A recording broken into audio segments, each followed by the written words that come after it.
Bom, pessoal, vamos falar hoje sobre momento angular, né, como continuação dos tópicos de mecânica quântica tridimensional. Ah, vamos falar primeiro do momento angular na teoria clássica, né, para fazer uma espécie de revisão sobre isso. Né. Momento angular é muito importante na teoria das forças centrais, né, que é uma grandeza conservada usualmente. Na mecânica quântica, o momento angular também é muito importante.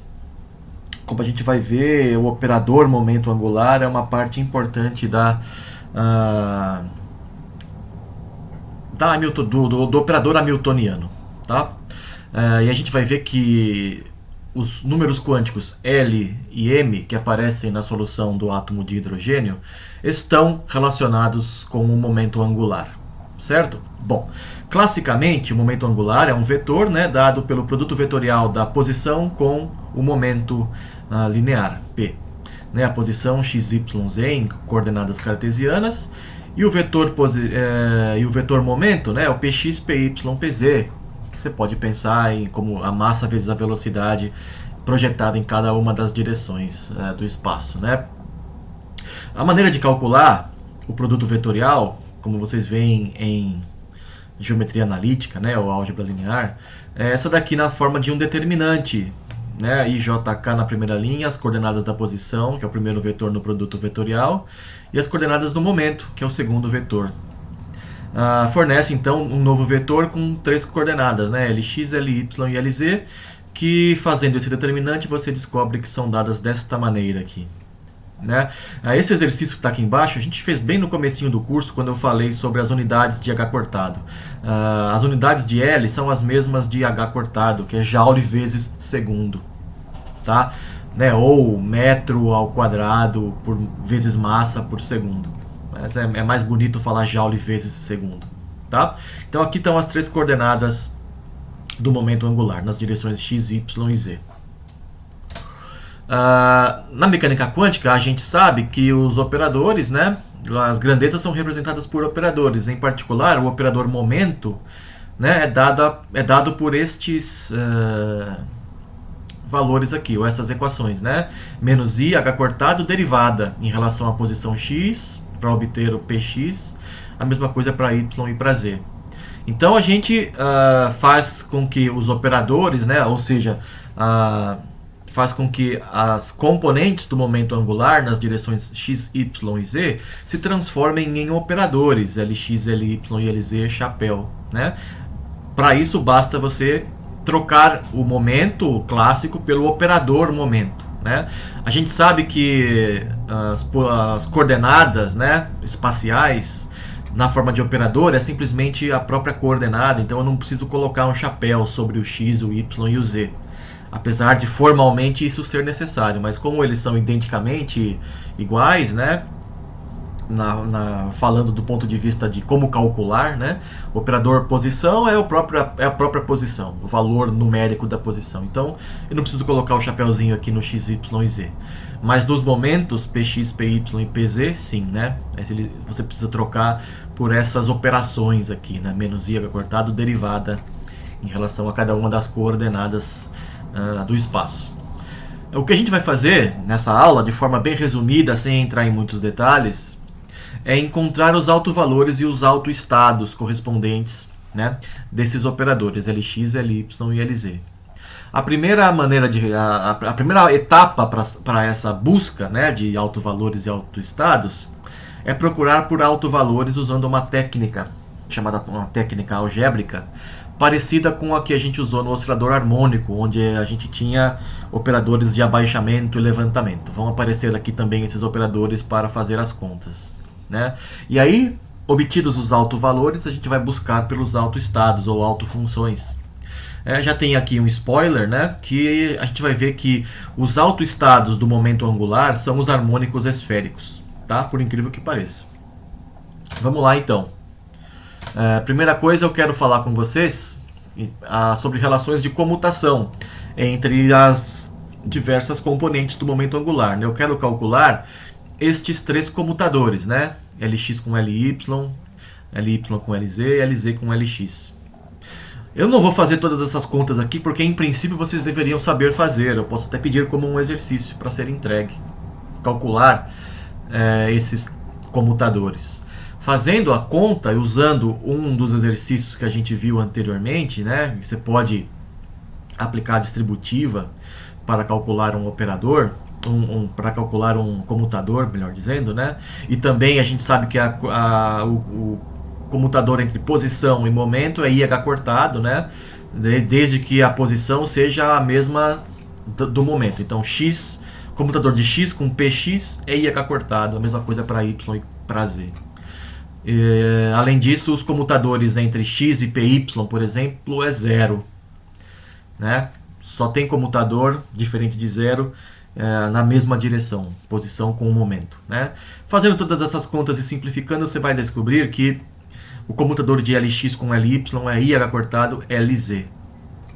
Da mesma maneira, né, você pode calcular o Ly com Lz, o Lz com Lx, e na verdade você vai descobrir que existe uma certa relação cíclica entre entre esses três operadores, né? Então o comutador de Lx com Ly é o Lz vezes IH cortado. O de Ly com Lz é o Lx vezes IH cortado, e aí o Lz com Lx é o Ly vezes IH cortado. E aí, se você quiser ir no sentido inverso, perdão, gente, no sentido inverso é só multiplicar por menos 1, né? O comutador de Ly com Lx é o menos IH cortado Lz. Tá? Então essa figurinha aqui contém todos esses três comutadores e também na direção contrária, bastando você multiplicar por menos 1 nesse caso.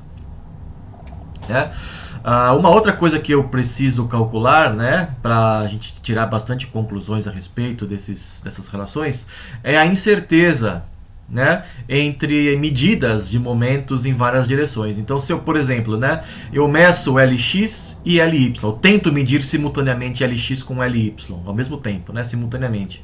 A relação de incerteza é dada por essa expressão, que vem do princípio da incerteza generalizado, né, generalizado. Fazendo as contas e simplificando, você descobre que existe esta relação de incerteza, né? Ou seja, como eles não comutam, né? Lx não comuta com Ly, existe uma relação de incerteza e, portanto, eu não consigo medir as componentes Lx e Ly ao mesmo tempo, né? E aí a gente conclui que eles não têm o mesmo conjunto de autoestados. Isso a gente viu num exercício da lista 2, exercício 23. Inclusive resolvi na forma de vídeo, tá aí no YouTube, para quem quiser ver a solução deste exercício. Tá?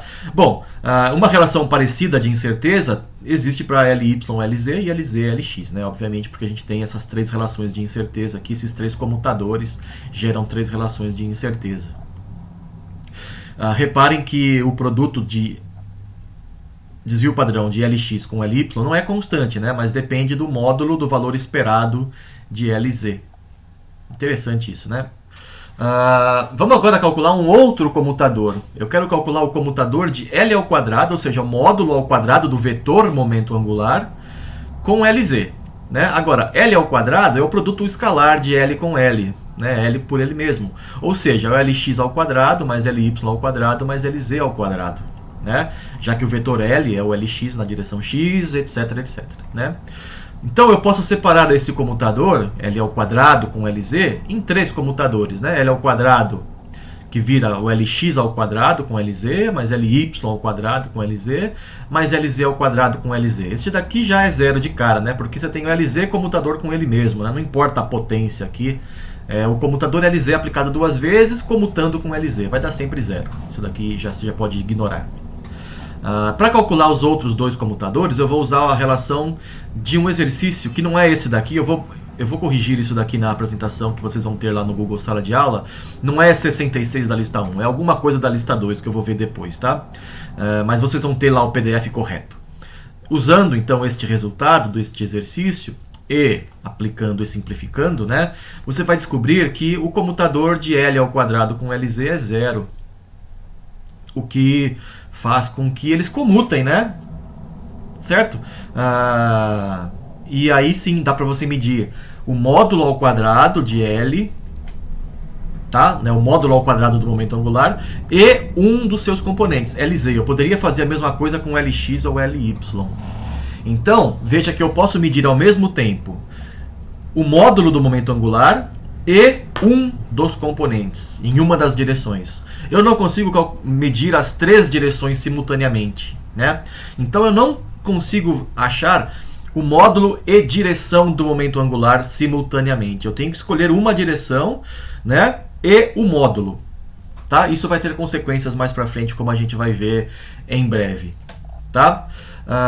Que vai ser, eu vou começar a fazer isso no próximo vídeo, que é a busca dos autoestados simultâneos de L ao quadrado com LZ, né? Porque já que eles comutam entre si, né, L ao quadrado com LZ comutam, eles têm os mesmos autoestados, né? Eles comutam os autoestados, eles compartilham autoestados, né?